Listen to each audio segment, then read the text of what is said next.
Achievement Victorian Gothic and Art Deco buildings of Mumbai have been declared as a World Heritage Site. We were very appreciative of the quality of the nomination. We fully support the draft decision to inscribe this property in the World Heritage List. Australia supports the inscription of the Victorian and Art Deco ensemble of Mumbai. On June 30, 2018, after almost a decade of efforts by conservation activists, this prominent ground in South Mumbai was declared a UNESCO World Heritage Site.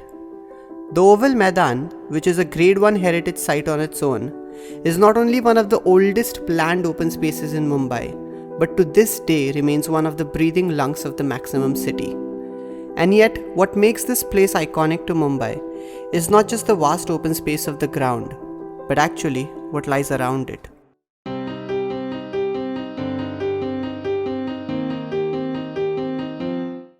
From the very first master plan for Bombay, which was laid in 1869, the west side of the Oval, where today lies the reclaimed land, initially belonged to the sea. In the late 1800s, when the city was hit with the plague, it gave this man, the then governor of Bombay, Sir Bartle Frey, all the more reasons to break down the fort walls, which eventually led to the planning of the entire neighborhood we today call South Bombay. Frey's vision for Bombay was crystal clear since day one. He wanted the city to be an architectural replica of 19th century European cities, with imposing Gothic structures that showcased political dominance at its best. It took for about 3 decades to bring Frey's vision to life, but when in 1896 about 30 buildings were completed in various Gothic styles, the city looked exactly like Frey had imagined. In fact, so much that it was initially called Frey's Town. During this time, there were these 4 major buildings that faced the Oval Maidan overlooking the sea on the west. These 4 public buildings that stand to this day are the Secretariat Office and the Mumbai University campus with its rising clock tower, which were built in Italian, or as they used to say, Venetian Gothic style, and the Bombay High Court and Post Office buildings reflecting muscular Gothic characters as of their buildings' functions. As the 20th century began and modernism spread across the world, use of construction material saw a great shift in use too, as stone was replaced by cheaper and faster material like reinforced cement concrete. By this time now, Bombay had already established itself as the second largest and busiest port city in the entire British Empire following London. As a result, the city started reclaiming more and more land from the sea to house its rapidly increasing population.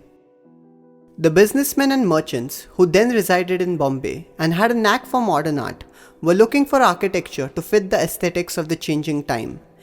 And just as the 1920s approached, a new architectural style took over the world and spread across the globe like no other style had ever before.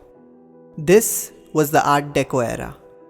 While in cities like New York, where the demand for skyscrapers took Art Deco to new heights, both literally and thoughtfully, with buildings like the Chrysler and the Empire State, Bombay, on the other hand, took a completely different approach in incorporating Art Deco to its coastal location and other city conditions. These constructions were feasible not only from an aesthetic point of view, but also the economical conditions of the post-World War I era. The first batch of these Art Deco buildings was built on the west side of the Oval on the reclaimed land, thereby completely surrounding the Oval with city buildings. Yet these structures weren't just randomly placed. All of these buildings took almost the same ground area with the same heights, yet with different facade design for every single one. So does by any chance looking at this remind you of this? It wasn't just variation along with character.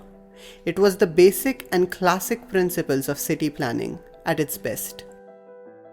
Where now these 2 distinct styles of architecture faced off against each other, on one side, the intricately detailed and chiseled stoneworks of the Victorian era faced the minimalistic colors and designs of Art Deco, which with its curves and unique forms, breaking the rigidity in the architecture of the old city. Today, the Oval has the largest collection of buildings of these 2 different architectural styles in the world. However, this isn't the only place in Mumbai where Art Deco tells its story. There's one more.